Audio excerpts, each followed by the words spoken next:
Hey, what's going on, everyone? Today I had the opportunity of speaking with Deante Howard, a self taught international artist from Kansas City.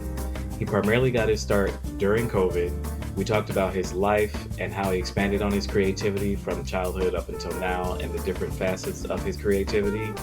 His art is primarily of sports and athletes in the professional and semi professional world. We talked about the process of how he creates a piece. Does he think about the beginning, the middle, or the end in sight when he's creating?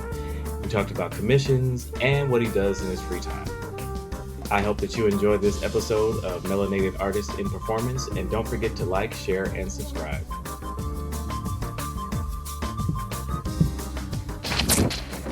Good morning, good afternoon, and good evening to everybody wherever you are. Welcome to another episode of Melanated Artists in Performance. And today I'm speaking with Deante Howard, who is an international artist.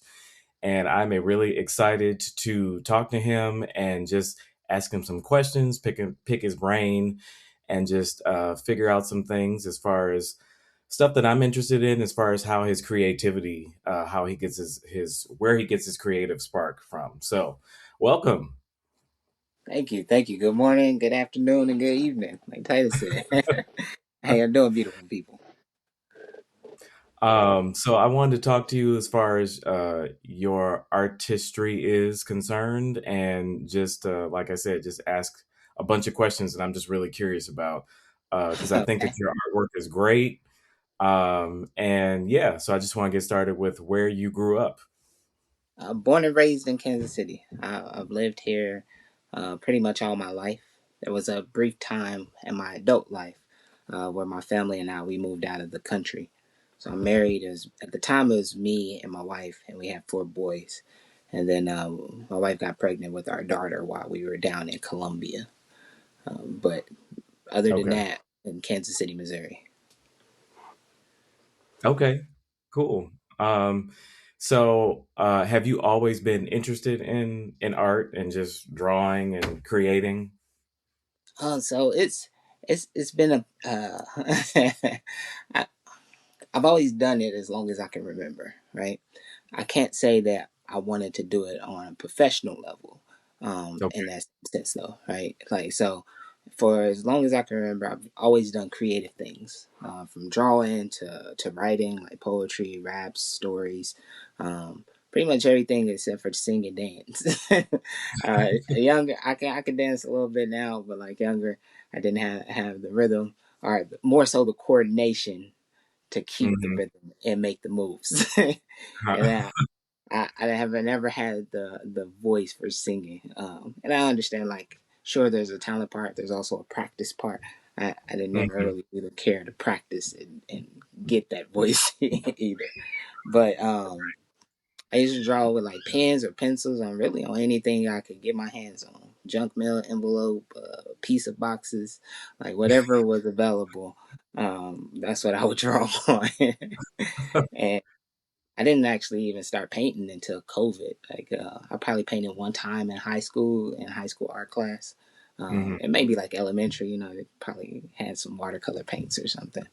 But as far as like professional, I never saw artists that came from where I'm from or looked like me. Like the only professional artist that I've ever seen was always from like some kind of media, movies, or maybe Mhm. through like class, like art history, and like all of them either came from somewhere else in the world, or if they were current or anything in the states, they lived on the coast. It's like either in California, like around LA, or they was either like in New York, where like big galleries and things were. And that I knew, like, because I don't know when I learned about like Basquiat, but that I knew there was none that looked like me, and a lot of them also were dead already. Like they didn't get Mhm. their artwork done. You don't get paid from your artwork. Other people get paid from your artwork, right? Like that's essentially the general consensus of it. So I never had the thought of like I can do this as something that can make a living. And the most that I thought, I was like, I want to get into a field that allows me to do creative stuff. Mm-hmm. So I didn't know it like as a kid. Like I'm first generation college goer. So I didn't know like as a kid certain things and majors and what that translated to for jobs. Like I thought the major and the job title was like the same, right? So like I Right. wanted to do like I was like I can either make video games because I love video games. It's creativity goes in there. Mm-hmm. Movie posters. I used to love seeing movie posters. Like I can design those. I want to Okay. design those. Um, or do a clothing brand and do the art that's on shirts and stuff like that. And like Mm-hmm. none of these are like majors. Right. Right? Like later I learned like a couple of those hit under graphic design. But like none of those are majors. So I'm like, how I don't know how you're supposed to do these. Right. Right. um, and then I had a cousin that went for architecture, and I was like, well, technically, you got to draw blueprints and stuff like that. So there's some Mhm. creativity there. I'm gonna go for architecture, Okay. and I ended up going to college for architecture, and the so step back a little bit. As Mhm. I mentioned, I was first generation. I don't know much about enrolling into college. Only thing that I was taught was I need to get my grades, have good grades, Mhm. do the ACT, and Mhm. do all that. So like I'm like I did my part. Right. Right. Right. Wonderful student. We had like IB and AP classes, so they count as heavier grades. So instead of like a regular 4.0 scale, we have 5.0. So I'm like I graduated with a 4.9 GPA and like high 20s on my ACT. Okay. Um, so I'm like, I can get in college for sure, Mhm. but like again, I don't know like how it's supposed to go. I'm thinking, once they see my stuff, I just apply and I'm good. Right. I don't have the knowledge and wherewithal that there's limited spaces, boy. Like Right. a Right. classroom can only hold so many people, and programs can only have so many classes. So I went to visit K State and visit their architecture program the summer before my senior year. Mhm. Absolutely loved it. I was like, coming here. Like just the way that everything like went, like they had like a 5 year master program. It was all purely architecture. One of the years you study abroad in a foreign country. I'm like, yes, yes.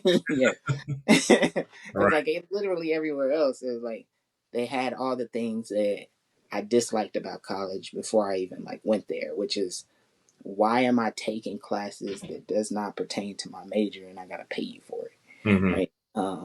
So, but I applied late. It's like, hey, send me a letter. It's like you are accepted, but you are on the wait list because there are more people that have applied and been accepted than we can hold. But Right. sometimes people can't make it or they change their mind.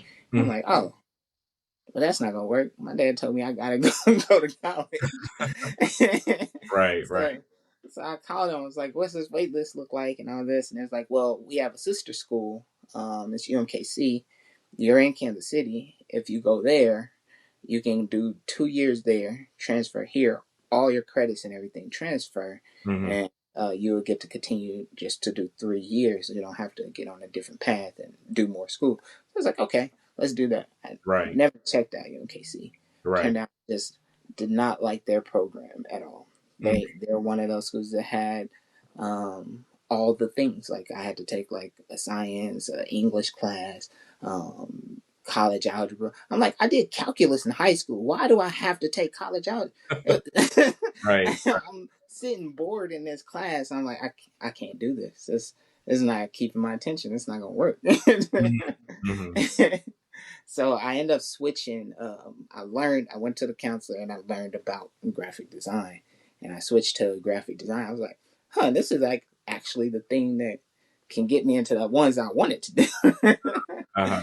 um, but unfortunately, they have students that run the counseling stuff, um, and they don't know everything because you've been here for a couple years, sure, but then you rotate out, so you don't know as much as you should know. Like this should be a permanent position by somebody that studied their system so that they Mhm. can guide people properly.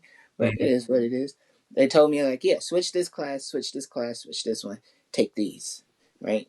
And I'm like, okay, boom, let's do that. They set it up. I can't do it by myself. But switching two of the classes that I switched, they have earlier withdrawal times. Okay. They're not extended as far as like everybody else. So Hmm. I didn't know this. I wasn't told this, and apparently the counselor person didn't know this either. But I ended up getting withdrawal with fails from those classes Okay. instead of just withdrawing, replacing them. And one of them was a heavy class. It was like 6 credits. So that 6 credit is an F now. And Mm. then the other class is 3 credits. That's an F now. So Okay. my GPA is like, Right. so all of my academic scholarships gone. Oh, wow. I don't know this. They never send me no kind of notice. Apparently, at this point, I'm on academic probation. I Uh, don't get no email. I don't get no letter. mm, Nothing. mm, It's next semester. I'm going to enroll for classes, and they're like, "Yeah, you can't enroll until you get these things paid for." And I'm like, "Pay for what? Y'all should owe me money." right. I'm like, I know what my scholarship said. The only thing I'm paying for is I stay on campus, and my Mhm. grandpa wrote that check for me.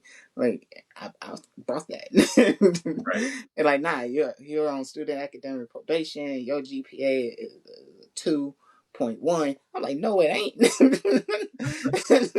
I got 1C, just because I wasn't there. Mhm, mhm, mhm. Right? And they like, no, yes, you are. You got 2 Fs. I'm like, I wasn't in these classes. And so I ended up dropping college. Um, so I didn't really get to do graphic design in college. I kind of self-taught myself, like how things worked. So Okay. like I knew some of the programs I was going to use, like Photoshop and Illustrator, Mhm. and I started just like learning how to use those by playing with them. Um, while I was finishing up my last semester.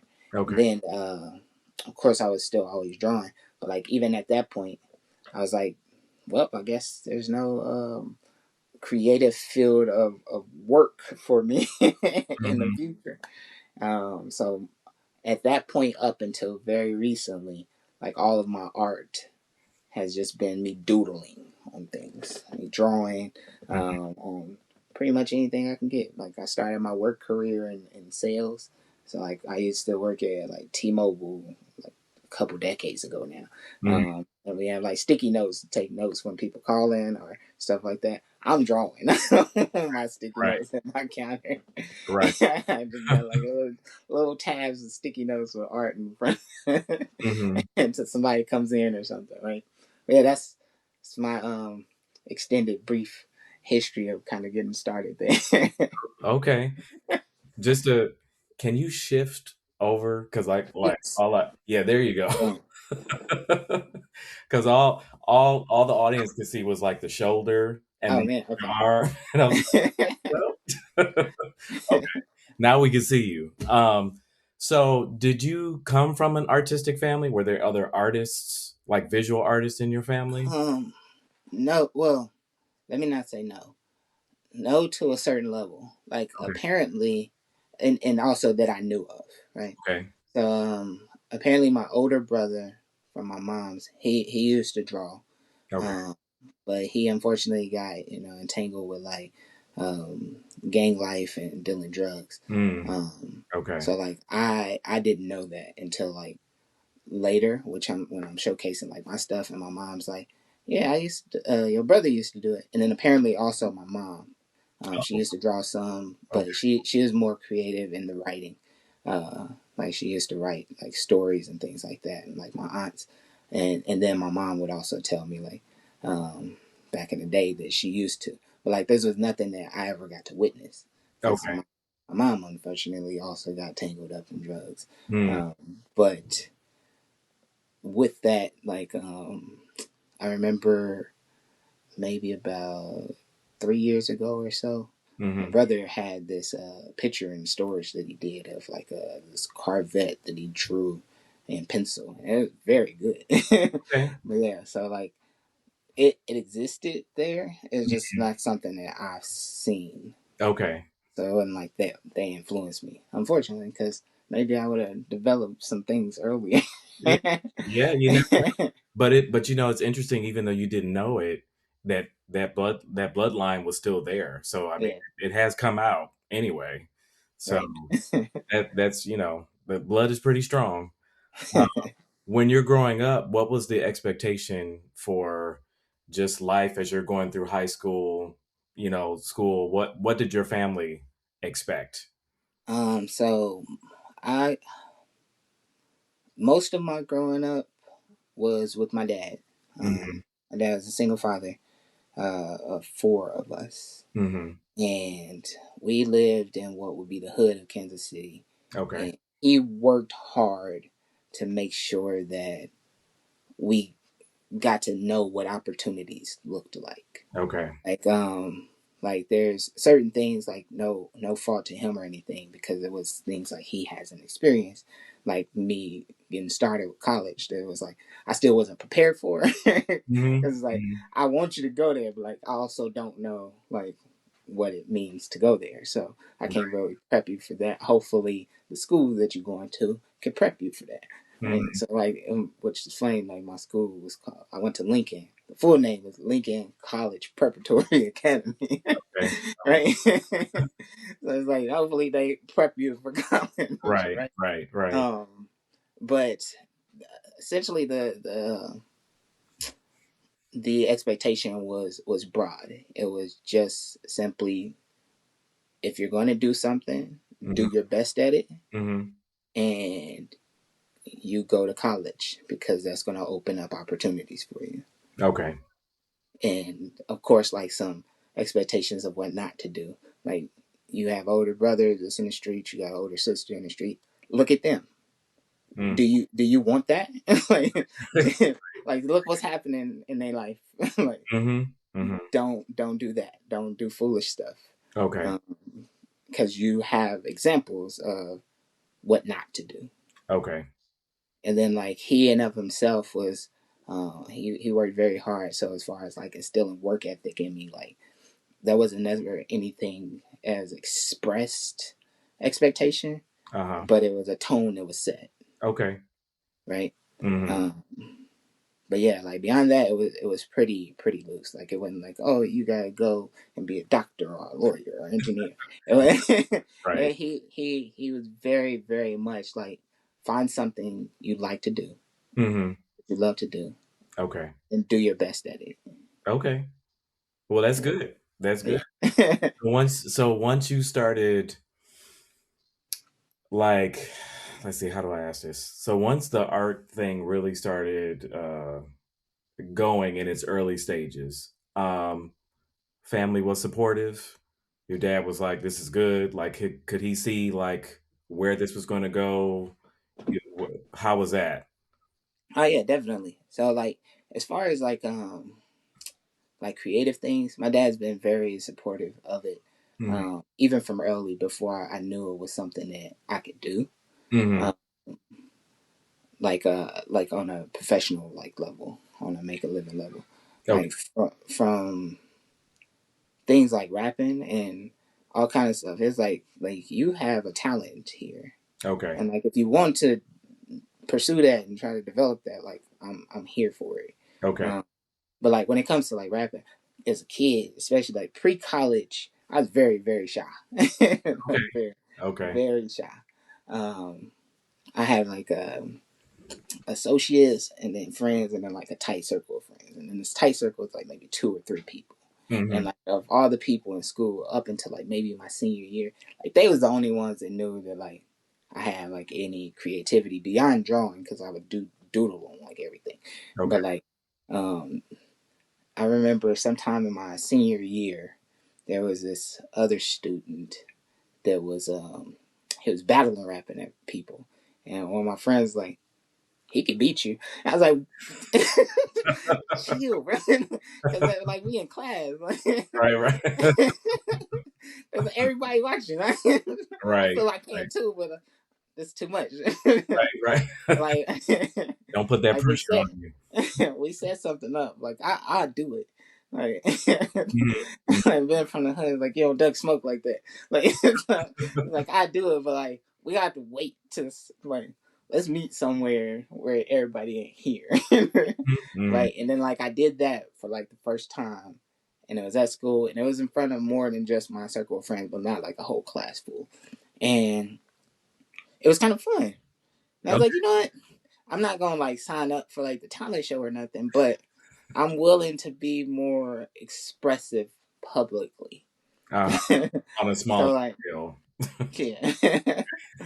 So like, I was doing things like but beyond that, but for example of like possible, um, my dad supported me like, Tech Nine, the rapper Tech Nine. Hmm. I grew up across the street from him. Like, my dad's house was right across the street from him. Okay. So like we like know each other. Okay. Like, I see as a kid, like there were things, of course, that's not for you. That's not appropriate. But like I see the parties and everything like right across the street. Hmm. Um, so I remember there was one time, my dad brought me over there like in the daytime. And it's like he can rap too, and they had me rap in front of him, and Hmm. I would not do it. Okay. But just like that's like just an example of like if you want to be in that position, like if there's something that I could do, then I'm gonna help you. Hmm. So when it came to like my artwork, like in doing that, yeah, he's very supportive. My siblings and my, mom very supportive as well. Hmm. Uh, my internal household, of course, my wife and my kids, Right. they're very supportive. Like my sister, so much so, like I actually really got started on the path that I'm on now, because of my sister. Really, like, Okay. it was pre 2020, so I want to say in like 2018, Hmm. maybe 2017. I started my, clothing brand. Hold on, baby. Can you go out there? You gotta get dressed. No, not that. Go. Close the door. Thank you. It's my daughter. She's two. She, but, so I had a clothing brand. Hmm. Like in high school, like fashion, not necessarily fashion design where I'm stitching stuff, but like doing the design work, was something that I wanted to do, and Okay. something that like I didn't know how to get into. Hmm. And, later in adult life, I learned about like print on demand because that was one thing that didn't exist. Right. So like previous before that, it was like, all right, I found out how to get into it at least one way. Hmm. And this way is not gonna work for me Uh-huh. because like the one way was like, you buy 100 shirts, buy a print press, and buy the things you're gonna press. And I'm like, that's you gotta That's a have lot. like two bands Yeah. and space to Yeah. even start this. I'm like, Yeah. Yeah. I ain't got it. Right? And then I learned about print on demand. I was like, wait, so I can give you 15, you'll make one shirt and you will send it wherever I tell you to. All Mm. right, let me try some things. Right. Right. So I started doing that. And I was doing that, all my designs from a laptop with the trackpad mouse. So I'm drawing with my finger with a trackpad mouse. Right? Very tedious work. Yeah. Yeah. And like if you look at some of my designs, you're like, you did that with a trackpad mouse? Like, bruh, like Right. but yeah, so, I was telling my sister, I was like, if I had a tablet and a stylus with like a pencil where I can actually draw Hmm. digitally instead of trying to trace my pencil drawings with this mouse, like I could really step my design game up. Hmm. Hmm. And, for Christmas of 2020, she bought me an iPad with an Apple Pencil, Okay. and Oh, it was that's like like, recent. yeah, yeah. I only started painting in COVID.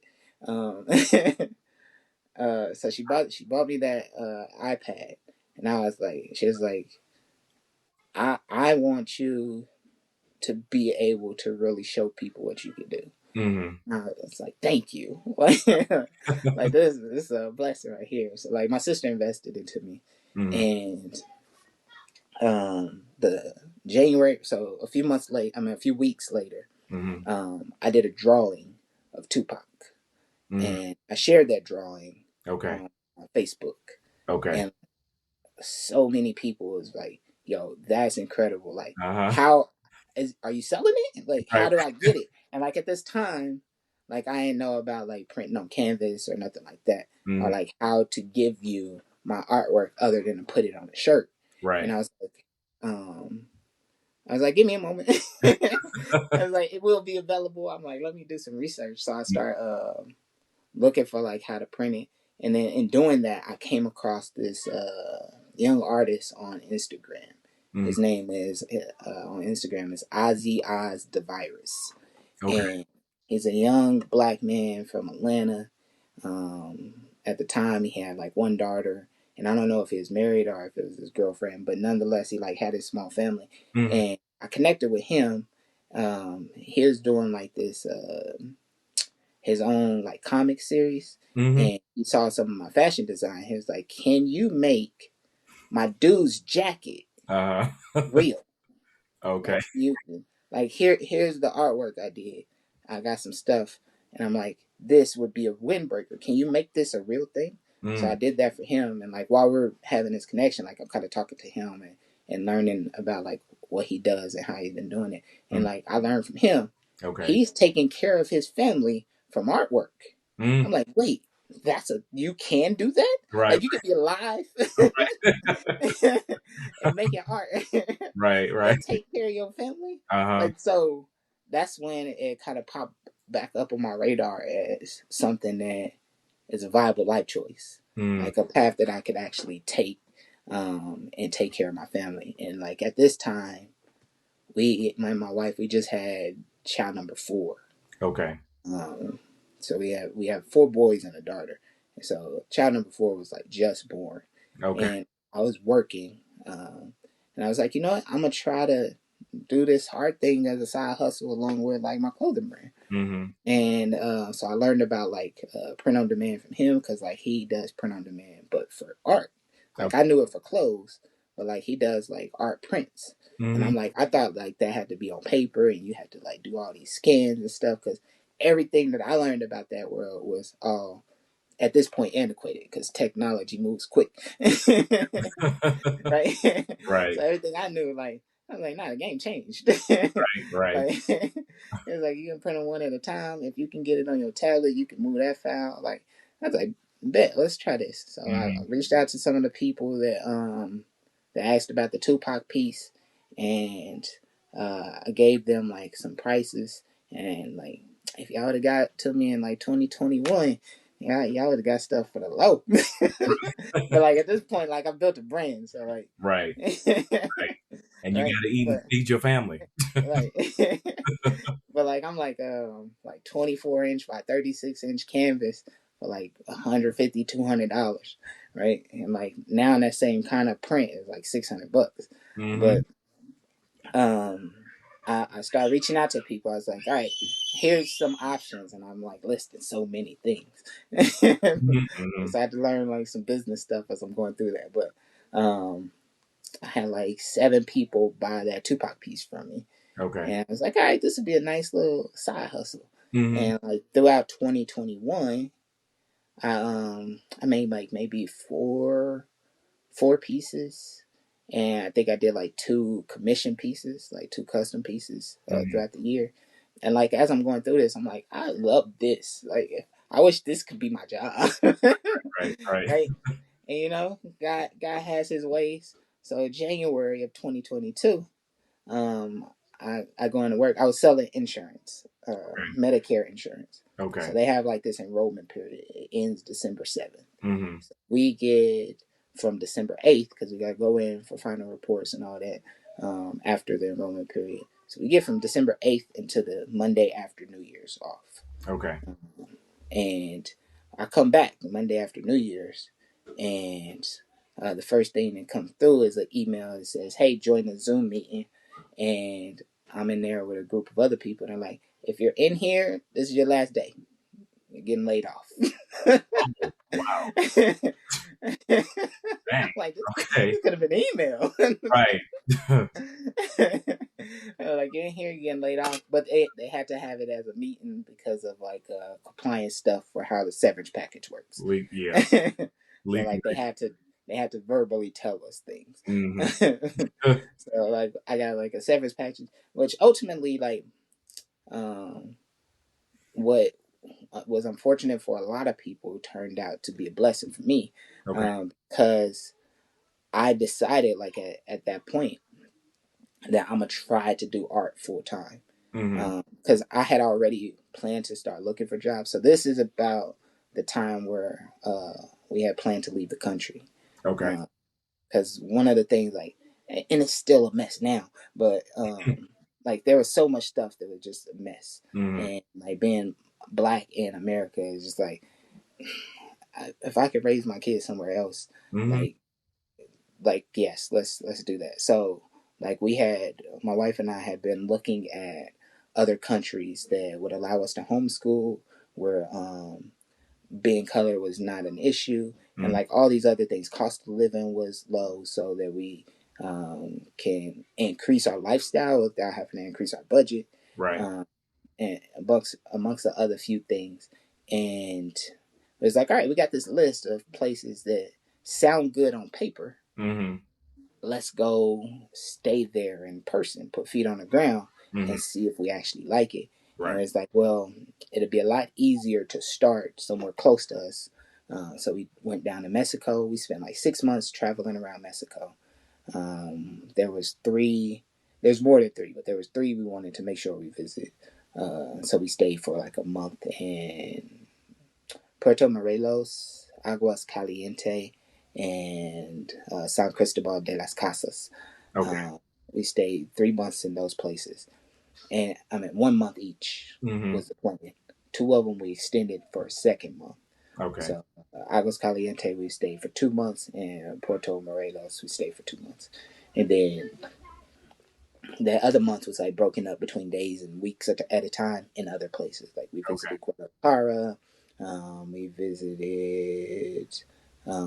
At the time, I had a cousin that was living in Playa.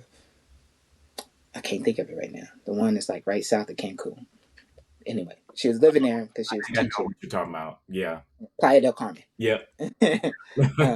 So we stayed there for like a week and visited my cousin, and there's at least two other places that I can't think of that we just kind of stopped in between, Mm-hmm. to the places we were going to stay. And then we flew down to Colombia, and then we stayed there for about 4.5 months. We was going to stay for 6. My wife found out that she was pregnant with our daughter and was Mm-hmm. having the worst first trimester she's had out of the previous 4 pregnancies. And she Wow. was like, "Yeah, I need to go back home," because Mm-hmm. like we don't speak Spanish. We're just learning, Right. and we were using like a Google Translate Yeah. for where we fell short. And she Right. was like, I cannot not properly communicate with a doctor Right. Mm-hmm. while going through this. Like we need to get back stateside. Mm-hmm. So we came back like Christmas Eve of 2022, and we surprised like all of our family. The only person that knew that was coming back because he picked us up from the airport was my dad, Okay. and then we just popped up on everybody on Christmas. Okay. but while I was traveling, I was selling my artwork. Mm-hmm. So I would draw things like on my tablet, and I would do like the whole file on that. And then my print provider is based out of California, but they ship globally. Okay. Most of my clients were in the U.S. At this time.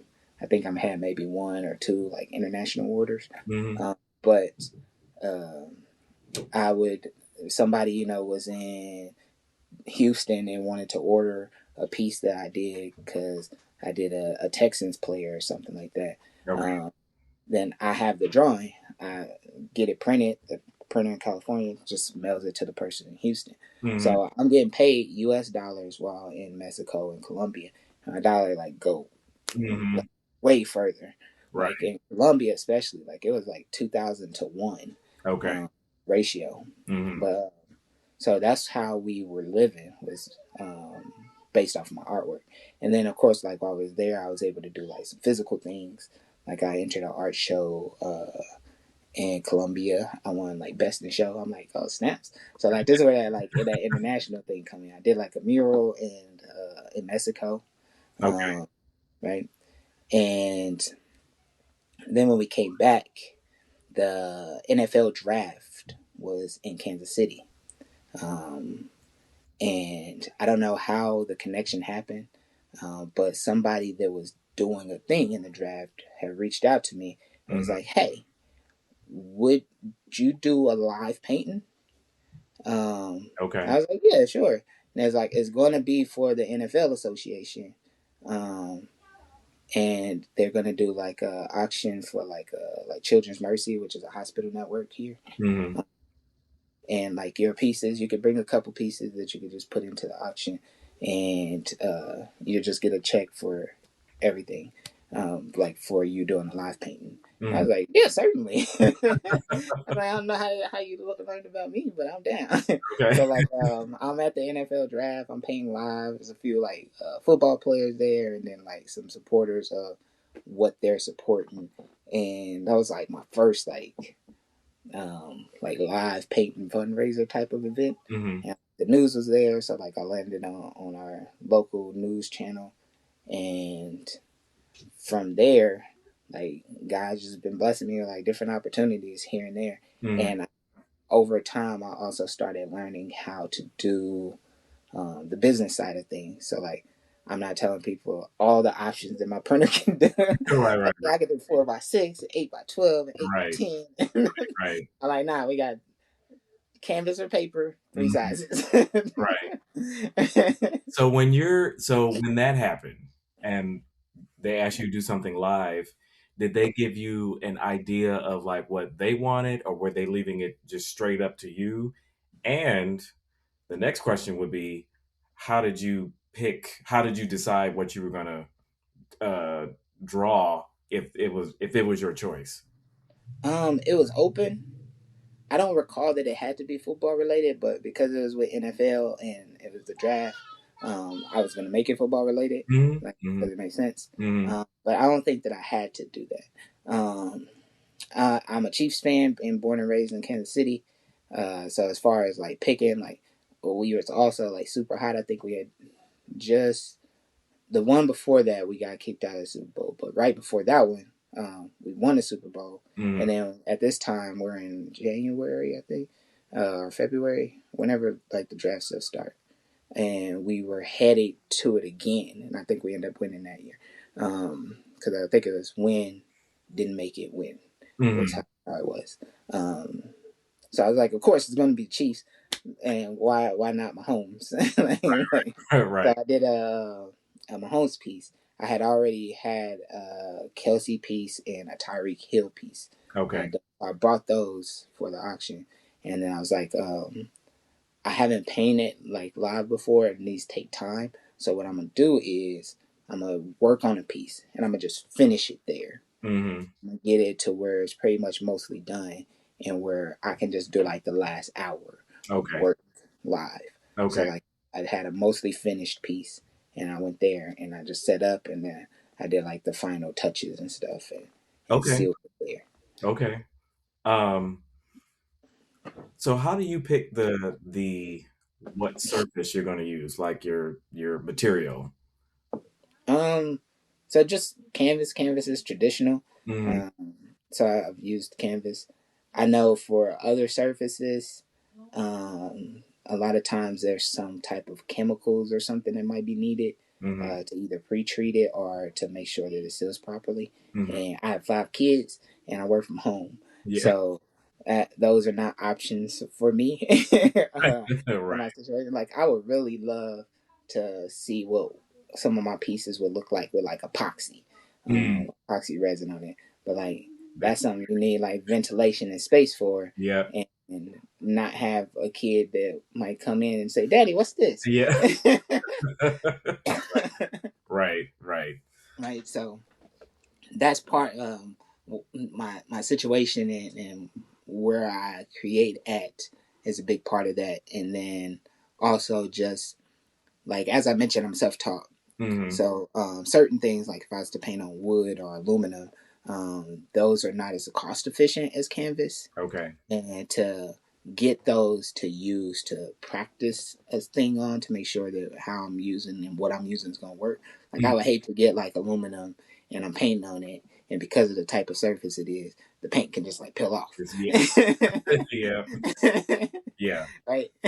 So like while I'm open to that experimentation, um especially early on. Like I've built the business to a point where like now I can afford to do the thing. Hmm. I'm still like not in the space to do the thing. Right. Um, but like especially early on, I was like, I can't do that. Right. So like, and then like when I first started, like 2021 through early 23, like I wasn't painting. I was just doing it all graphic. Like I would draw on my tablet and Okay. print my work. Okay. So like up until that point, like nothing was paint. Okay. Um, like if somebody wanted a one of one, I just wouldn't sell prints of the drawing, Okay. uh, and that piece would have a higher price. Hmm. And because I was traveling, like I was all around Mexico, Right. and then like down in Colombia, so like I couldn't get a piece made there and then ship it from there to the States. It would have been stupid expensive. Um, but then once we got back to the States, I was like, hey, let me try like actually painting things. Hmm. Just one, I know that for certain levels of collectors, they're like, oh no, I want the original with the texture and the expression. And I'm like, I don't have, up to this point, I don't have that. Right. Right. Uh-huh. So I would start with like canvas, because canvas you can go to like Hobby Lobby or like Michael's and get like, you know, a 5 pack of Right. 16 by 24s on sale for $13-$20. Right. Right. Right. Right. And then you know like it's made for paint, so you get acrylic, it's gonna stay on there properly how it's supposed to, and not crack and peel and all that. Hmm. Okay. So what is your process for how you for who you pick or what you're going to draw?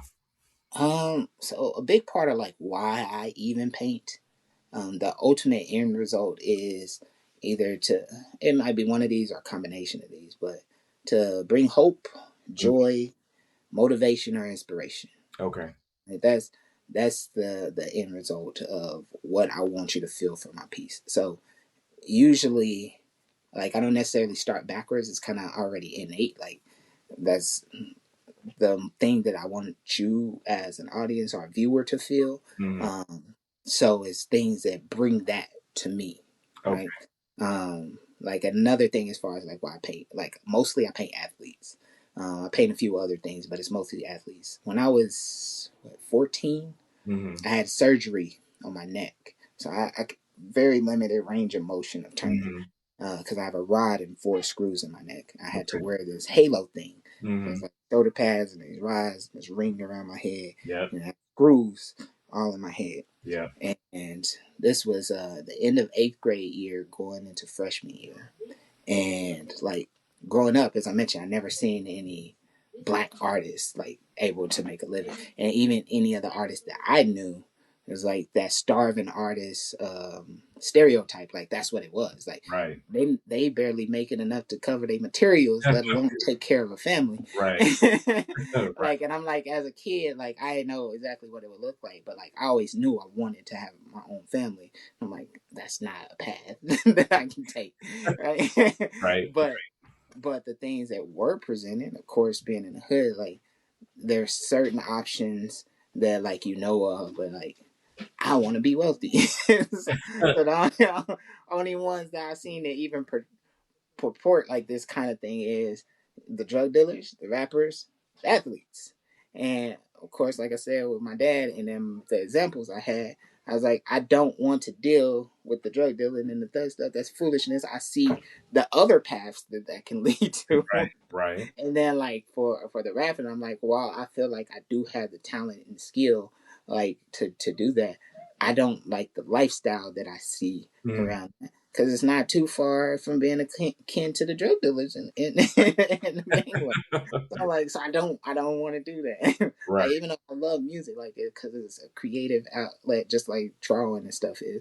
Like I absolutely love to do music. Like if I can, if somebody wants to take on, like let's say you know you want to be a rapper but you don't have the creative, and you're like, I'll let somebody else do all my stuff, I just want to go perform and all that. Fine, you can have all my stuff. Right. I can Right. make I can make you some hits, I Hmm. know it. Hmm. Right. but like just leave me in the background, cut my check. Right. Right. but but yeah, so it was that, and then it was athletes. So I was like, I'm going to be a professional athlete, and like I was very fast and agile as a kid. Hmm. Um, like I was like in high school, like pre high school, like now they got like all these AAU things, like under seven. Yeah. I don't think, like, not that it didn't exist, but like it wasn't at the level that it was, Mm-hmm. 2 3 decades ago. Right, Hmm. I'm 37, so like back Right. when I was 7, you didn't have that. I think probably like 13 was the start. Right. Right. But like not only that though, but like for the ones where it did exist, like the cost, and not to say that it's gone down or anything like that, but like the cost was prohibitive. Like Mm-hmm. my dad is a single father raising 4 kids, and like so paying for basketball camp or football camp is not a thing. Like if Yeah. we're gonna play like in Pop Warner where they do like fundraisers to help somebody do something, then fine. Um, and then there was also my shyness. So I was like, in high school, I'm gonna make a deliberate decision to kind of break out of that, and Mm-hmm. I'm gonna apply for any sports that I can. And then the end of 8th grade year, um, I have to have the surgery, Mm-hmm. and I start high school without being able to get a physical from my doctor to get into any sports. Wow. Okay. And just like that, that's my dream. It's gone. Right. Right. Right. And not that art became the dream after Hmm. that, but while I was recovering, I was really honing my art skills. Right. Um, and like I would read like stories about like different athletes that had injuries, but they was able to recover from that injury Hmm. and still continue to be a professional athlete. And Right. I'm like, at this point, I'm young, but I already have like this motto, and my motto was the hustle will make the dream a reality.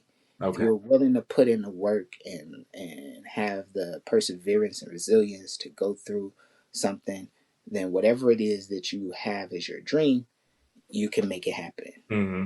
right? Hmm. Of course, I still believe in that, but like I understand certain things that I didn't as a kid. Like sometimes, especially as a kid, there's other people that have your fate in their hands. Hmm. In some cases, for example, a doctor that's not willing to write a physical so that I could go play football while I have this rod and screws up Right. my Right. right? So it's not my choice to not be able to play. Right. Right. So And I so think like that doctor actually wants to keep his job. right. So so like that dream was crushed, but like going through that, I never lost like my passion for sports. Hmm. And at the same time, I gained a new appreciation of athletes Hmm. because like at that time, like I hadn't been through the stuff that it would take to even reach that level or have an understanding of it. Right. So I reading these stories and stuff, and like you start learning like how early they were developing things and like the things they had to go through from high school to college if they went to college, because at that time, for basketball and stuff, like you could be drafted straight out of high school. Hmm. um, like that wasn't a thing that was cut off yet. But learning the perseverance and the hurdles and things, I'm like, this is not unlike me in the hood. Right. Like the Right. obstacles and things. So like I could relate. And like so they were the personification of that motto for Okay. me. Right. And in that same sense, a big part of like that's why I paint athletes now is because I feel like they are the personification of that model, and they can bring hope and inspiration and motivation to people. Like I know so many people that, like for example with Kobe, like the Mamba mentality is Hmm. what drives them, Hmm. and like that came from this athlete. So having this picture of Kobe hanging up in their office is that motivation to, I'm not done yet. Right. I could get to the next level of whatever it is my dream is. Like it may not be sports, It could be, rising up the corporate ladder. It Right. could be taking your fashion brand from selling in the trunk to having it inside multiple stores across the nation, Right. right? It could be any number of things, but that athlete and his drive Mm. and his resilience or her resilience is the thing that's like, yeah, I can do this. Okay. Do Yeah. this. Yeah, that makes sense. Is there a particular time that you are more creative, or do things just kind of, you just go with the flow? Um, Besides, all the children that you have that, you get something started and, daddy's attention has got to be elsewhere. so I wouldn't necessarily say more creative, but in the shower, I have a lot of ideas that just like flow. And I'm like, thank God for like waterproof phones. So, so I'm like, I'm usually like in my, I use like Google Keep because it stores through Google and I can open it on any device that I'm logged into my Google account and Okay. mess with notes. So Mhm. like, I'm usually on Google Keep in in the shower. Okay. Like, oh, that would be a mate. Yeah. It's like in the shower, it just be flowing like the water. You know, I find it interesting, people that I've talked to, and even for myself, because I'm a musician, Hmm. and it seems like either really late at night and when you're half asleep, or it's something about the shower or the bathroom. People's like creative, like that's when everything just like starts flowing. Yeah. So it's just interesting that that when you said that, it's like this is another person when they get in the shower or the bathroom. That's when the creative is like, yeah, here come the ideas. Yeah, I can't like draw or write it in the shower, but like I can type it up. Right. And that's good. um, Also, when you're like in the creative process, how do you know like what, I guess, the size of something? Is that something that you personally choose, or I mean, I guess it'd be a combination of you and maybe the client of what they're requesting? How do you make that um decision? so as far as something that I'm doing, Mhm. there is I think one thing that a lot of artists struggle with is they try to wait for perfect to do things. So Mm, like I need to know this and I need to know that and I need to know mhm. this. Like I'm very much a go with the flow type of person. Okay. Um, and then also with the way that I do things, it helps that idea as well.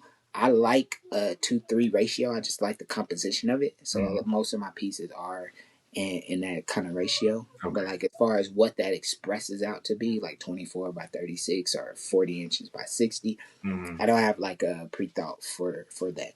Like as I mentioned, my process, the way that I do things usually. Um, like occasionally it might be different, but most cases, 99% of the time, I draw on my tablet Mhm. and then I use my drawing as my reference for the original painting. Okay. And with drawing on my tablet, um, I have a ratio set up. Mm. So that ratio is 2-3. The size isn't set. So Okay. anything that's a 2-3 ratio, I can do that size, whether so that's 8 by 12, 16 by 24, Mm. any of those. Mhm. Um, and as far as the original, I like big. I think big demands attention. Okay. Big changes the atmosphere. Okay. Um, so usually, if I'm going to make it and I haven't had a request for it, Mhm. um, excuse me, minimum for an original would be 24 by 36. Um, but usually I like to do around like 32 by 48, Mhm. just because that's like a commanding size without, to me, being overbearing. Right. Like it's big enough for most people to Okay. not say too big. Okay. Right. Um, but I mean, if I could make all the ones like 7 feet, and I know know that I can move them, then they would be that's what it would be, right? Now, with that, when it comes to commissions, it's totally client collab. Mm-hmm. Like, so I know, just because like I've been in sales most of my life, that people can have decision fatigue. So I don't just leave it open without suggestion. Okay. But I do make sure that you're aware, like, hey, this is a custom piece, so it's Mm-hmm. tailored to what you want. Right. So that means whatever size that you want, that can work with your budget. Now, if you're willing to tell me what your budget is right now, which now I have like an intake form, so like the budget question is on there, but Mm-hmm. people get all tight when you start talking. But I'm like, you're gonna have to spend money. Like, if you could tell me budget, this help both of us make this a lot faster. Right. Right. Right? If you tell me all this stuff that you want and you can only afford $200, like, we shouldn't even be having this conversation. Right. Right? Like, yeah, I want you to paint the whole starting lineup from the Right. Boston plus the arena in the background. Right. Right. Right. It's not a conversation we can have. You only got a $200 budget, right? So, like, of course, I try to get that up front, but it's not something that I can always get. So, Mm-hmm. if I'm just getting like the information of what you want, I'm like, where is this gonna hang? You're like, it's gonna be in my office. I'm like, do you have an idea of size? And then with that, I would usually give a size. So I'd be like, most people do 24 inches by 36 inches. Okay. Right? And in a lot of cases, they'd be like, yeah, that size. Yeah. Right. Right. but in some cases, they know what they want, and they're like, nah, I need something that's gonna cover this whole space that's like 40 inches wide. Mm. Or they might be like, I want something big, and I'm like, big is different for everybody. Yeah. Like, for some people, I talk to, I be like, yeah, 24 inch by 36. They're like, that's little. Right. I'm like, that's right. not, and then for some people, they'd be like, nah, that's way too big. So Mm-hmm. I'm like, big is not a size, sir. Give me numbers. Right. Okay. But so yeah, so I would usually give a size. I would be like, based off what you said, the smallest I would put two people on is 16 by 24. Mm-hmm. Most people want 24 by 36. Mm-hmm. Do you have an idea of what you want? Right. And if they don't, they might just pick one of the ones that I gave them. Okay. But it's really like, if it's a commission, it's a collaboration. It's yours. I'm making it specifically tailored for you. So if you have something specific size that you want, let me know. If you want it like some weird, I want a 9 by 37. Right. Like, I will put together. I'm gonna let you know, like, you can't buy a 9 by 37 inch canvas, so I'm gonna have to put that together for you. Right. That will affect the cost. Okay. How often Right? do you ever run into that? I've only had one client that gave me a weird size, and then also had the budget for me to do that. Okay. Like, I've had some requests, and then I was like, 9 by 30, like, you can't, I gotta go buy the wood, cut it down, stretch the canvas to do that. Like, if you want something that's long and skinny, like, I seen, and I'm gonna just throw out a number, I don't remember what it was, but like, I seen on Amazon that there's an 8 by, let's say, 1-to-4 ratio, so 8 by 32. If you're okay with 8 by 32, we cut that price. They're like, all right, yeah, let's do that. Right? But I had one. He had bought a canvas from me, and then he wanted me to paint two new pieces to go along with that on the side. Because once he got it in the space, it was like, I need to fill this space. Mm-hmm. So I want some space in between these, but I want two, like, bar things for the length of the previous canvas, but they need to be skinnier on the side. And like, he had the budget, so I was like, bet, I got you. I can make it that size. Okay. Okay. When you're drawing, do you think about the beginning, middle, or end? Like, or it just varies? It's never the middle. So sometimes if I'm doodling, I don't have an end in mind. I just start. Mm-hmm. for a lot of the pieces that I create, that I share, Mm-hmm. I have an idea in mind. So it's, well, let me change it, because I said it's never the middle. It actually might be the middle. So like I said, I pick athletes, but sometimes I pick like anime characters that I grew up Mm-hmm. watching, that also gave me that same sense of like hope and motivation. Mm-hmm. Like, I mean, I don't know if you like watch Dragon Ball Z at all, or like Naruto or anything, but like I a know. character Mm-hmm. like Goku, like he grinds, right? Like Right. he work hard. Like that's motivation and inspiration right there. Like, so, like it might be a character, it might be an animal. I would know what I want as far as composition and the subject, Okay. right? So it would actually probably be the middle. Like, I know I want Goku, and I know that I want um some kind of fierce, like, coming at you Mm-hmm. thing, Mm-hmm. and I know I want very vibrant colors, Okay. right? So yeah, it's more middle, because the final details of that, I don't know. It don't the final details. I don't have the end in mind. What is what is done when I decide I'm done. Like, it was never like, this is what I wanted it to look like. Um. Like, it's like, all right, I wanted this composition with this person, and I wanted it to be vibrant and give the energy of I'm fighting through the chaos, Okay. right? So I have this idea of, like, boom, I know that I want him charging out like this, and that's gonna give me that.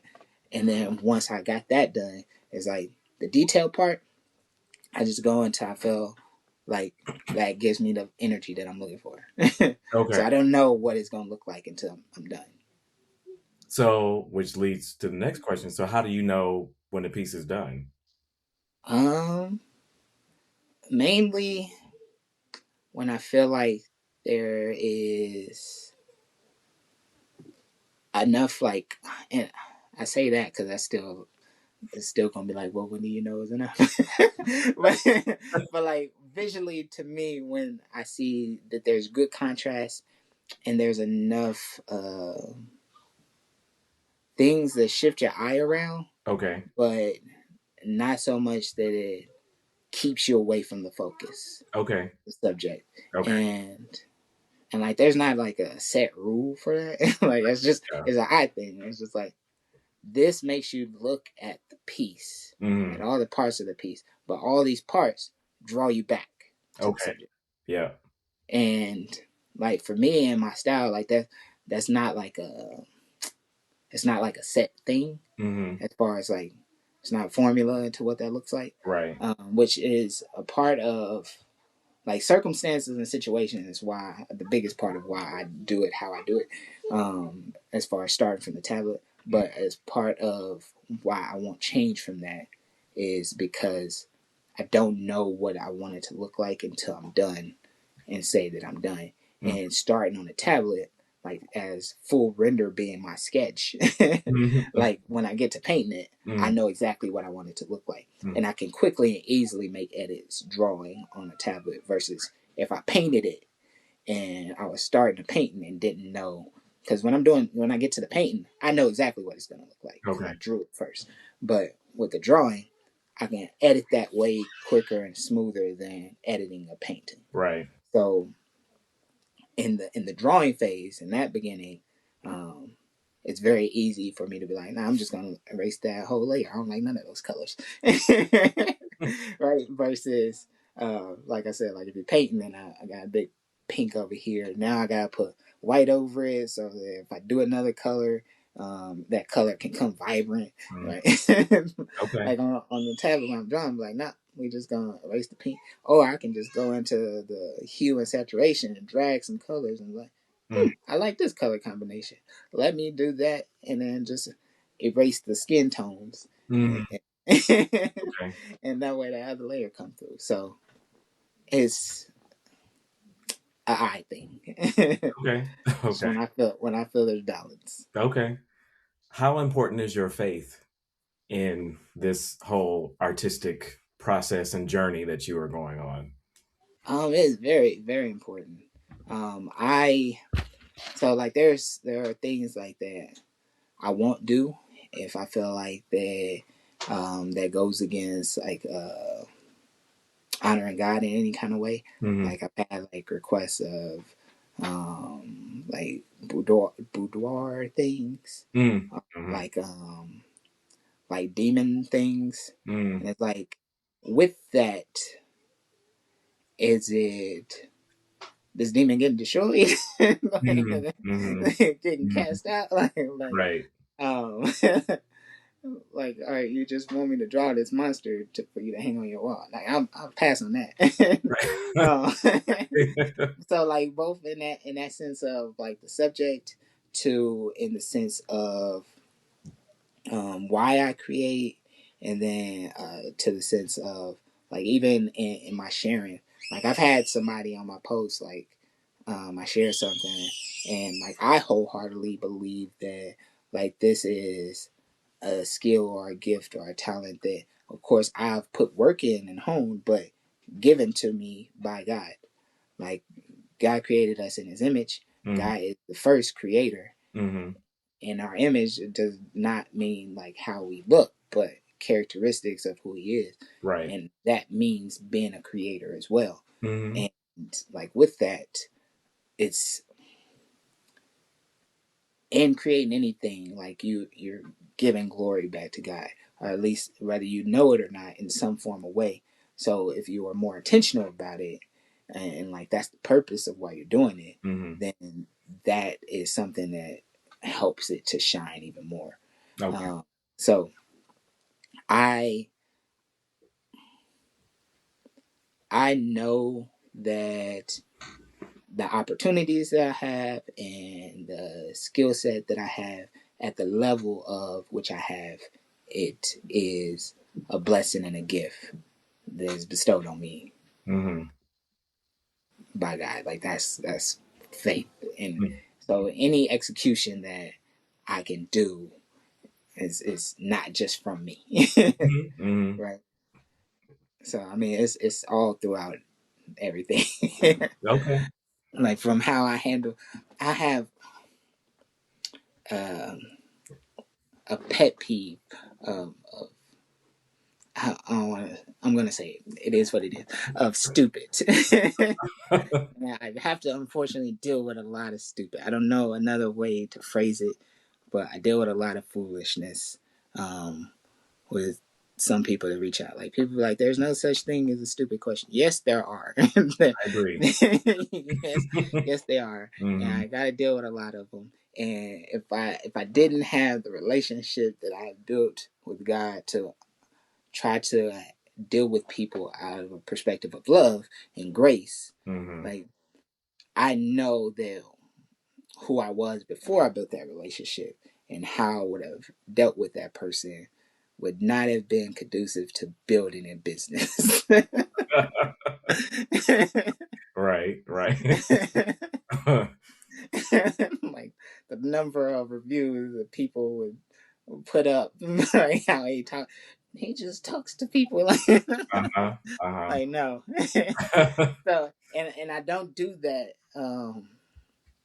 because of business. Like Mm-hmm. I don't handle them away because of business. I handle them because of a way of my relationship with God Mm-hmm. and like knowing who I was and that I was loved and how He loved me and how I'm called to love people like how He loved me. Mm-hmm. Like that's the reason. Because I mean, before that, and like I had like a clothing brand, like I would handle you how I would have handled you, Mm-hmm. like Mm-hmm. like business be damned. Like, Right. so it's not the business that's like, oh, you're just being nice to keep customers or whatever the case. Like Mm-hmm. that's not it. It's because I know that Jesus, the only Jesus you might see is the one that I share with you. Mm-hmm. Like the only time that you, unfortunately, in life might have come across what that kind of love looked like might be through me displaying it. Mm-hmm. Okay. So I have to handle that accordingly. Right. And like that's probably one of the toughest things because like one example. Try to keep it light. Like I might have a post, Mm-hmm. and in this post, at the beginning and the end of this post, I have key information. Mm-hmm. Like maybe let's say like the size of the thing that I'm sharing, Mm-hmm. and then somebody might reach out, "Hey, what size is that thing?" Mm. or or like one of my least favorite things I get. I have, 3 pieces posted. Uh-huh. They're all pieces of people, Right. right? Different athletes. And they like, hey, can you paint a person? Ooh. Okay. Yeah. Uh, Like, see, I've done different types of people with helmets, without, non-sport. Can I paint a person? Like, sure, I know you overall mean like a person that you want, but like, still, why is that a question? yeah. Yeah. Yeah. Like, clearly, yes. Yeah. Patience is tested every Like, so those are like light ones, and those unfortunately are pretty common light ones. But which it'd they be shouldn't be a thing at all. it'd be some other things. It's like I don't want to say something and like watch it, and be like, dang, I'm one of those stupid, because like they're more very specific. Like those ones are like everybody should agree that those are stupid. Those not relatively. A social norm is that we all can agree that that was silly. Yes. Okay. Yeah. That it takes all types. All types. Um, do you remember your very first professional drawing that you drew, and how did that make you feel to get the recognition that it got? The very first one that I remember was high school. I drew on the back of an Old Navy jacket, a Bugs Bunny with some fabric paint. Hmm. Because as I mentioned, like one of the things I wanted to do was clothing design. Hmm. I grew up a family of four. Like new clothes for me was new to you clothes. Like Right. Right. I, that was mostly it. And then like I had a sister that she would do some things to get some clothes, and like not pay for them. And like that was what it was. Like so like her her way to make money, and then also to kind of like look out for us, because like my dad, like I said, single father taking care of four. Like you Hmm. have 4 kids to take care of. Like Right. unless you need new clothes, like you don't need new clothes. like Right. like my younger brother, for example. I remember like one summer, it was like overnight. Like he grew and just ended up taller than everybody. Like he Mm, grew from being like right here on me to like right here on mm, me. okay. Like he need new clothes. Right. Like just because you wore that same thing last year, you still fit it. Like you don't need new clothes. Right. Right. So and like you take that, and then like you go to like high school, to where like I wasn't necessarily like I wasn't bullied or anything, but like there's still that peer pressure of Mm, like, oh, um, we're talking about fashion, mm, right? Not necessarily saying like you bummy, but like, hey, I just got some new Jordans. Check this out, mm. and I got 2 new outfits. I'm gonna rock the other one tomorrow to Right. go with it, right? And so you got some families where like they're the single child in a 2 parent household. Mhm. So like every time there's a new Jordan drop, they coming in showing off new shoes. I'm like, I never got this. Mhm. like, like, so I'm like, one day I'm gonna make my own clothing brand. Mhm. My brand is gonna be the one that these students walking in the hallway like, I got that this like, my brand. Right. So I had my Old Navy jacket that my sister boosted for me, and I had that mug for like 3 years. So like year two, I was like, I'm gonna put something on this to make it different now, because I'm Mhm. not getting a new one. This one works fine. Mhm. It Mhm. is what it is. So I painted like Bugs Bunny on the back of it. I think that's the sophomore or junior year. of high school, and um, like there was a lot of people. There was like, where'd you get that jacket? Right? I'm like, I made this jacket. It's like, Right. you drew that on there. Right. Right. It's like, yeah, I drew that. It's like, can you do this like for me? Like some of them would have me draw like on paper. Some of them have me draw on clothing. Some of them would have me like draw on paper because of a tattoo they wanted to get. I was like, Mm-hmm. I don't know if my mama gonna let me get one, but I know what I want, so Right. I just want to have it ready. Right. Right. Right. So like that was like the first like thing that I recall getting some recognition and like eventually getting people willing to pay me money to do other stuff because they saw that I did that. Mm-hmm. And like that, it felt like really good because, like as I said, I didn't know college wise like what paths to take to end up doing my own clothing brand. But Mm-hmm. like I was like, it's definitely something that like this to me is a validation of I could potentially do this, Right. right? So that Um, felt well, great. how do you determine how much you charge or how much Um, your stuff is worth? so there's a few different things.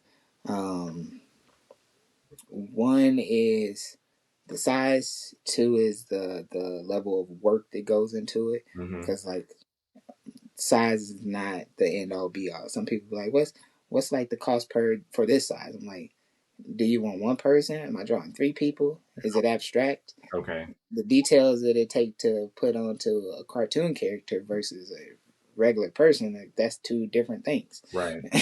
Right. Right. So like the level of work are the main two things, and then like that has been amplified overall by the brand that I have built for myself, Mm-hmm. as far as like getting a piece from me. Mm-hmm. And like that's something that like for any artist it's a matter of what is your goal in building your art business. Mm-hmm. And like have you thought about that? Like is it an art business? Or are you just an artist trying to sell some work and it's Right. more a hobby thing, Okay. but you are selling it so you think it's a business? Because just because you sold an art piece doesn't make it an art business. You could still very well much be doing a hobby, Mm-hmm. right? So like there's levels to building, establishing, and maintaining a brand, and Right. like what it means to get art from you, and like that's from like the experience that's offered, like the exclusivity, um, the way that you work. Like there's so many different little nuances in that, Mm-hmm. but essentially it comes down to like the brand that I have built. Mm-hmm. I have established enough influence and credibility and um, generated enough value from previous works and awards and etc. to where it's like I can present this work, and if the market for something that's not at this level is 300, like there's levels to this. I know I'm not at that level, Right. so Okay. I'm not going to put myself so that my brand is at that level. Right. I have a goal and a vision and a mission for my brand to be this, Mm-hmm. and pricing is going to reflect that. Okay. Okay. That makes sense.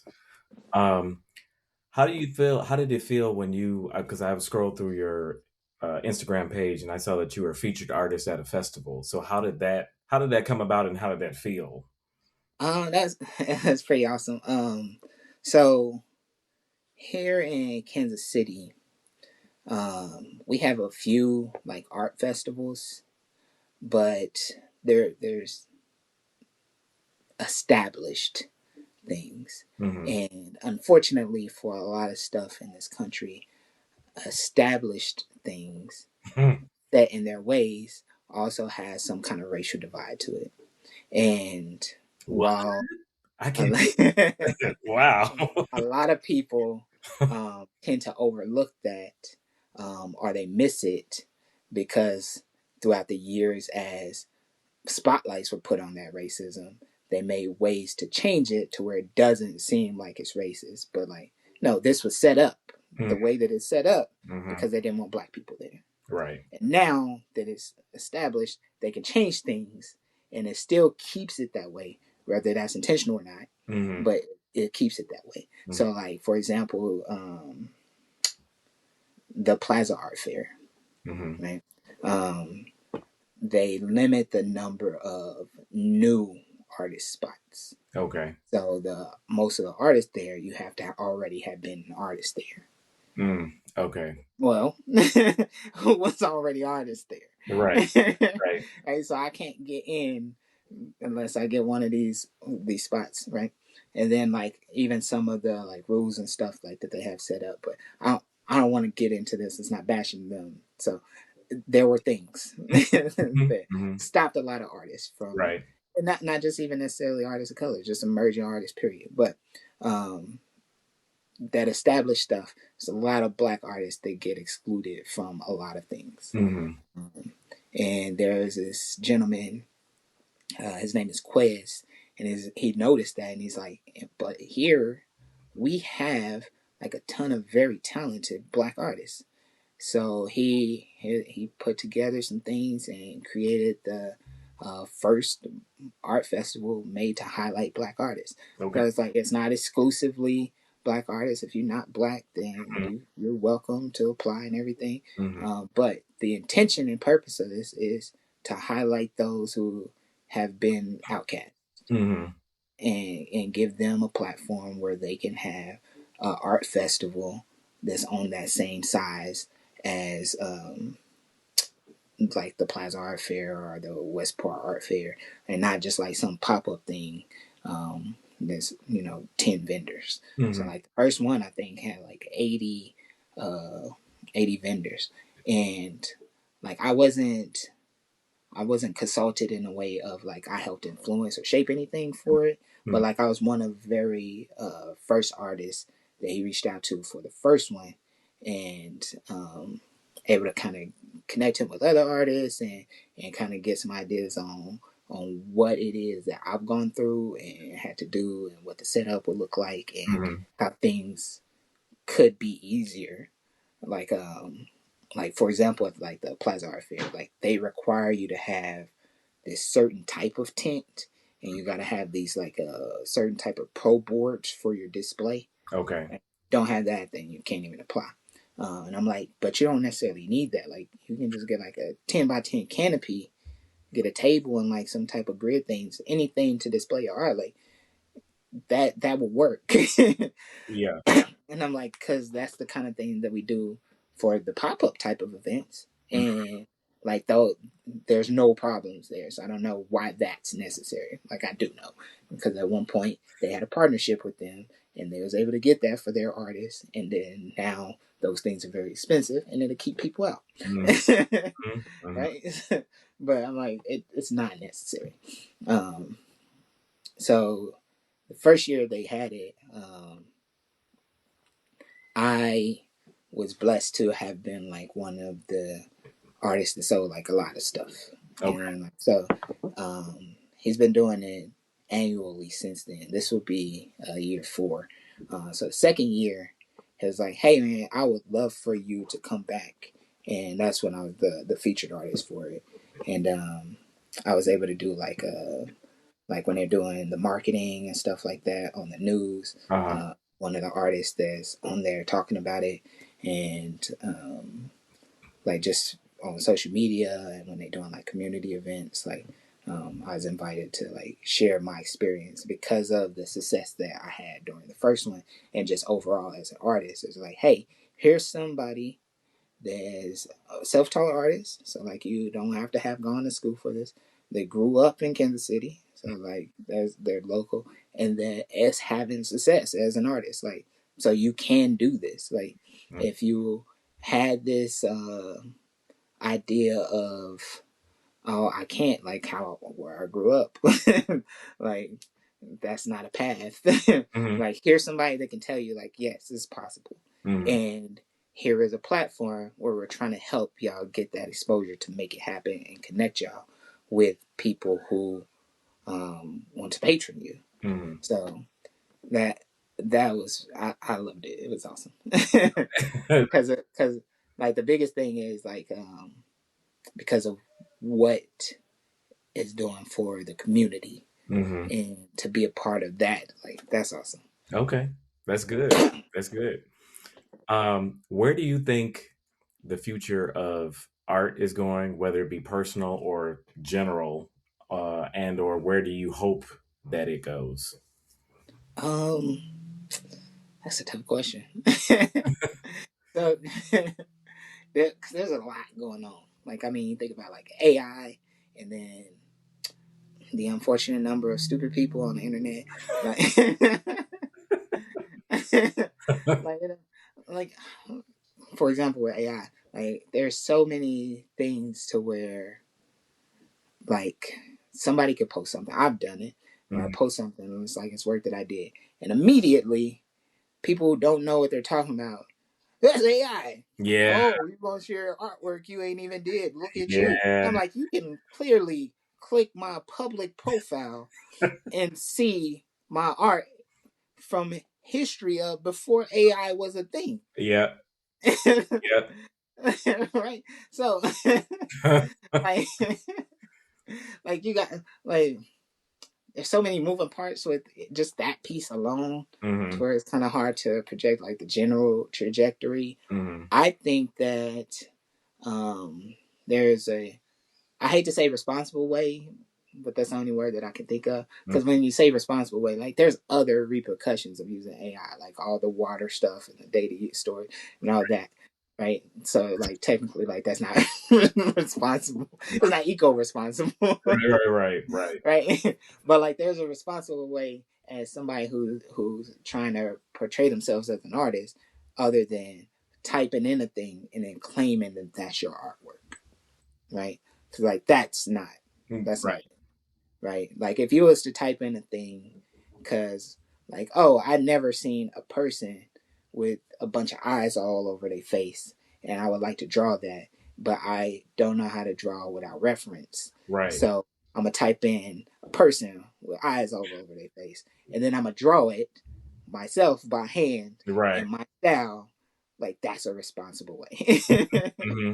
right? Hmm. So like there are like again, it's not eco. Don't come at me, people. Like, it's not eco responsible. There's a responsible way to use it as Yeah. an artist, and Yeah. I think that um, there's going to be a batch of people that unfortunately are going to not be able to do things at the level they dream to if they don't start learning to use the technology properly.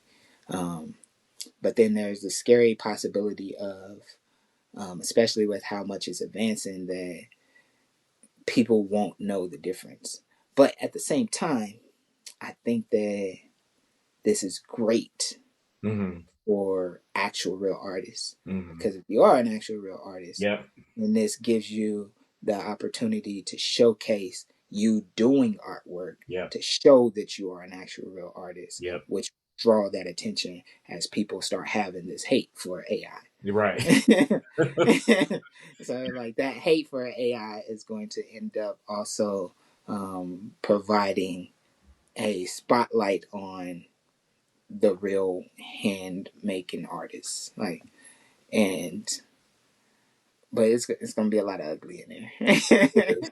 It is like it always is. But I definitely agree with you because people are going to want something real, and and then you're going to have proof, and the proof is people like you who are actual real life human artists that are actually creating something. Imagine that. So yeah. um is there a piece that you are most proud of or one of your most favorite pieces? So I was thinking about that question. I don't have an answer. I was like, that's gonna be one. That's gonna be like, cause I don't know Or do how you to just have a define that. favorite piece? One of my favorite athletes is Allen Iverson. So I did this piece Mm, of Iverson. that I really like, and it's one of the first pieces where I kind of use different colors Mm-hmm. along the skin tone to kind of like more so match the colors that I'm using, Mm-hmm. uh, versus actually doing skin tone colors. And I loved how that one turned out, which kind of influenced some later pieces after it. Okay. Um, but even now, I think I did that piece in 2022, Mm-hmm. maybe 23. And it's still like one of my favorite pieces. Okay. Um, and then there's a second one that's up there. This piece I did of King Griffey Jr. Mm-hmm. and like I had this idea of like I want to capture his swing, Mm-hmm. and like Okay. of course like that's a emotion, and pitchers catch steals. So I was Right. like, how can I do this? Like he's known as having the sweetest swing in baseball, and that is my favorite baseball player, Mm-hmm. second favorite athlete of all time, um, and I had this idea of like I can kind of do a progression of his swing throughout the art piece, and like do one is like a very thin like line work, and then one is like a black and white, and then like the full color on the center, and then fade it back out going forward. Okay. So that's kind of the fade in that motion, but caught the middle part. Mm-hmm. Um, Kind of like on Dragon Ball, like they got like the after image thing. I was like, you know what, I can I can do something like that, and that piece turned out. I felt like it turned out amazing. Okay. So yeah, that's a very high second. I think technically and visually it's probably like a first, but I think the Iverson personally is first to me Okay. because it's the first one that I've done some certain type of techniques that I did, and um, I love how it came out, Okay. and some of that technique stuff is used in the Griffey piece, which, like I said, like so for me, like knowing the order of like this allowed this, Mm-hmm. like to me that puts the Iverson as for me my favorite. But I mean, like if I was to be judging them as like an art critic or something like that, and like it's not my work, I Uh, like the Griffey one is the better piece. okay. Okay. Um, all right. And then a couple more questions. What's next for you? You have upcoming projects, presentations. I have quite a few irons in the fire. Um, One thing that I'm hopeful for, and fingers crossed, just on the business side of things, is that I can get this deal with Park West. I don't know if you're familiar with Park West Gallery, but I've been talking to a couple people there. Hmm. Um, there was an artist that I met at an event. His name is Steven. He's a Park West artist, and he's been very kind and got me some connections to potentially be an artist, represented by them, and like Hmm. that would be like a game changer, business wise for me. Okay. So like I'm in talks with them. Hopefully, I can get that contract, and Okay. uh, things will be as good or better than how I'm imagining it from what we've already talked about, right? Okay. Okay. So that's one thing. And then the second big thing is I'm in Kansas City. World Cup is coming, Mm. and we have four host teams. Like I don't think no other city has that many. Like, and one of them is the reigning champion, which is Argentina. Okay. Um, and then we have a total of six matches that are going to happen here in Kansas City. Um, and like that's a huge thing. Like the number of visitors that we're expecting is like a little more than our population. Yeah. Like but it's gonna be like over time, so they ain't gonna all be here at once. Right. It's like it's like I think 6 to 8 weeks somewhere around there. So like it's Right. like one game to two games in a week. So people are gonna come for like those games, Mm. but like the sheer number of people that's going to be coming in and going out like during that time frame, huge opportunity for local businesses, period. Right. And like being who I am, like I've been in sales like most of my life, and or most of my career, not life, Mhm. most of my working career, and I've always had like this entrepreneurial mindset, like even as a kid, like from selling candy and pizza at school to, like, as I mentioned when I did my jacket, to selling artwork at that level. So like I have an understanding of business both from just like that innate and having that hustle to the fact that I've been running a business. Like I'm a businessman who does art, and I just happen to be exceptionally good at art. I'm not an artist that's trying to do a business. So like Mhm. I understand and see the different things of this opportunity, and I'm trying my best to like help people see and understand and get ready for what's coming.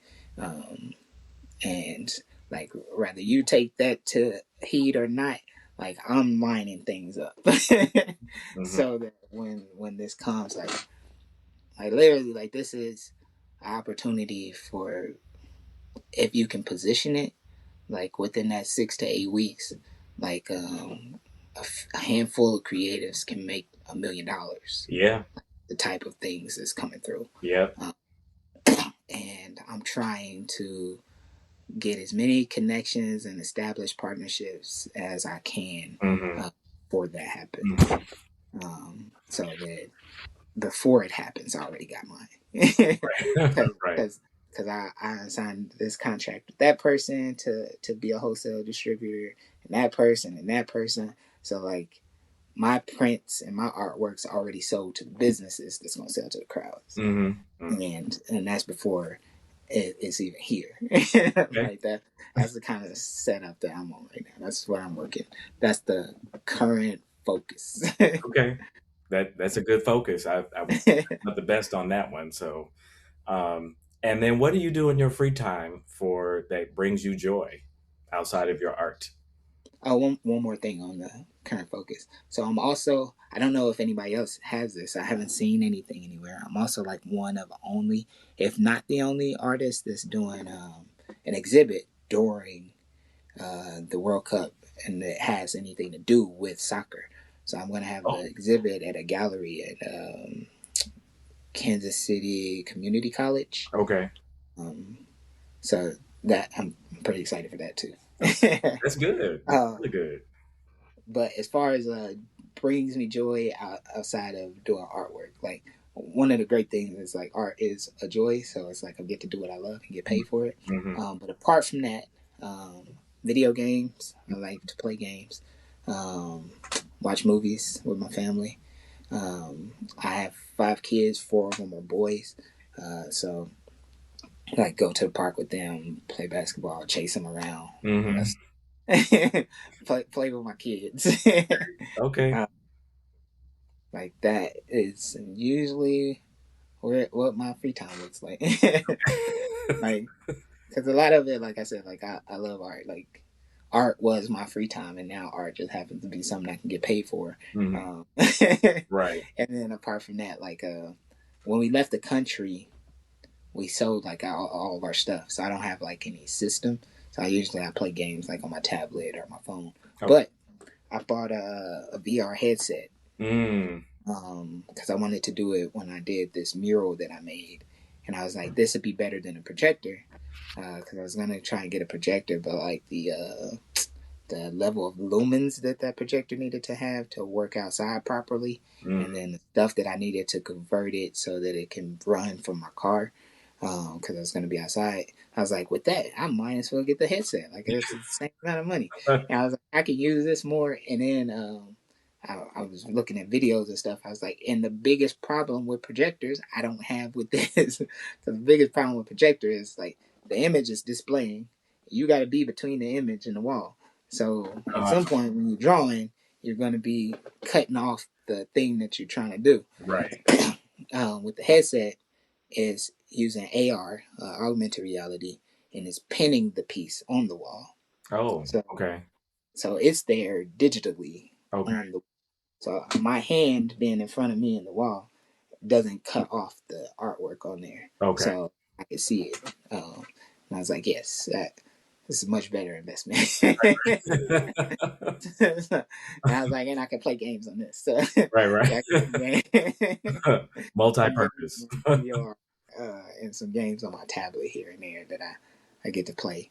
Um, with that being said, there's a lot of stuff that it takes. to run a business, and then being a husband and a father of five, that free time is not that much time. So, Mm.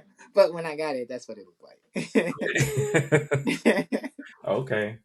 Well, that's good. That's good. I have really enjoyed this conversation. It was educational, it's informational. I thank you for your time. Thank you for sharing your joy and inspiring people, and your contribution of your talent and your gift to the world. So it's really important. So this has helped me a lot, and I really appreciate it. So. I appreciate you for having me. Yeah, no problem. Well, folks, this has been another great episode of Melanated Artists in Performance. I am your host, Titus, and you can find me on YouTube and Instagram and all those great things. Deante, where can my viewers find your information? So you can find me on Instagram at howard.d.artist. My name is Deante Howard. You can find me on Facebook under Deante Howard. And then my artist name is Decor. That's Deecor. So my website is www.decor.design. All right. Sounds good. Again, thank you for your time. And this has been another great episode of Melanated Artist in Performance. Everyone have a good night. Thank you. Peace.